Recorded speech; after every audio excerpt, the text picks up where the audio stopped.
ఈ దేశంలో భారత రాజ్యాంగం మనకు పౌరులందరికీ సమానమైనటువంటి హక్కులు ఇచ్చింది. కాకపోతే ఆ హక్కులు కొంతమందికి ఎక్కువగా కొంతమందికి తక్కువగా ఉపయోగించబడతా ఉన్నాయి. ఈ మొత్తం 80 దేశాల జనాభా కంటే భారతదేశంలో నిరక్షరాస్యుల సంఖ్య ఎక్కువగా ఉండడం. అలాగే మనము స్వేచ్ఛ అనేటువంటి మాట మొత్తం 142 దేశాల జాబితా తీసుకుంటే 79వ స్థానంలో భారతదేశం ఉండడం. ఇట్లా అనేకమైనటువంటి రంగాల్లో మనం వెనకబడి ఉండడం, ఈ దేశంలో స్వాతంత్ర ఫలాలు పూర్తి స్థాయిలో విస్తరించలేదనేది సుస్పష్టమవుతున్నటువంటి అంశం. సో కాబట్టి బీసీజేఏసీగా మేము మీ అందరికీ ఇస్తున్నటువంటి హామీ, ఈ రాబోయేటువంటి తరం ఖచ్చితంగా ఇది అణగారిన వర్గాల తరంగా మారాలి. ఇది అణగారిన వర్గాలు అందరూ సమానమైనటువంటి, ఓన్లీ ఎస్సీ ఎస్టీ బీసీలు మాత్రమే కాదు, ఓసీలలో ఉన్నటువంటి పేదవాళ్ళకు కూడా వారి జనాభా దామాషా ప్రకారం హక్కులు దక్కాలి, వాటాలు దక్కాలి అనేటువంటిది మా బీసీజేఏసీ ఉద్యమ పోరాట లక్ష్యంగా ముందుకు పోతా ఉంది. ఇక ఈ నెల 17న అంటే ఎల్లుండి నిజామాబాద్లో ఒక ప్రెస్ మీట్ కార్యక్రమం ఉంది. ఆ తర్వాత మంచిర్యాలలో 20 తారీఖు రోజు ఏది మీటింగ్ ఉంది బీసీజేఏసీకి సంబంధించినటువంటిది.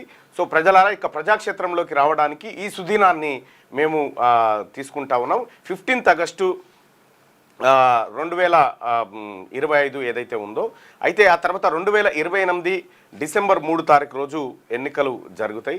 సో ఆలోపు మేము చేయాల్సినటువంటి కార్యక్రమాలు ఈ బీసీల ఉద్యమాన్ని మరింత ఉధృతంగా ముందుకు తీసుకుపోయి తెలంగాణ రాష్ట్రంలో ఉన్నటువంటి ప్రతి బీసీ బిడ్డను కలుపుకొని భుజం తడుతూ ఈ ఉద్యమాన్ని మరింత ముందుకు బలోపేతంగా తీసుకుపోవడానికి మా వంతు కృషి చేస్తామని చెప్పి ఈ సందర్భంగా మేమందరం కూడా చెప్తా ఉన్నాం. ఇక అలాగే భారతదేశానికి స్వాతంత్రం వచ్చినటువంటి ఈ రోజున సో మార్నింగ్ న్యూస్లో స్వేచ్ఛగా బీసీ నాయకులు మాట్లాడుకోవడానికి అటు వాసు కానీ, వెంకట్ కానీ, చందు కానీ, రవి కానీ అందరు కూడా ఇవాళ మార్నింగ్ న్యూస్లో పాల్గొంటారు. స్వేచ్ఛగా మాట్లాడుకోవాలి.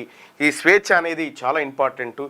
ఏ దేశమైనా ఏ ఖండమైనా మనిషి స్వేచ్ఛనే ఆ దేశ ప్రగతికి చిహ్నంగా కనిపిస్తుంది. మనిషికి అత్యుత్తమైనటువంటి స్వేచ్ఛ దొరికినప్పుడు ఆ దేశం సంపూర్ణ స్వతంత్రాన్ని సాధించినట్టు ఉంటుంది అనేది మాకున్నటువంటి అభిప్రాయం. కాబట్టి అందరికి కూడా మరొకసారి 79వ భారత స్వతంత్ర దినోత్సవ శుభాకాంక్షలు తెలియజేసుకుంటూ మార్నింగ్ న్యూస్లోకి స్వాగతం.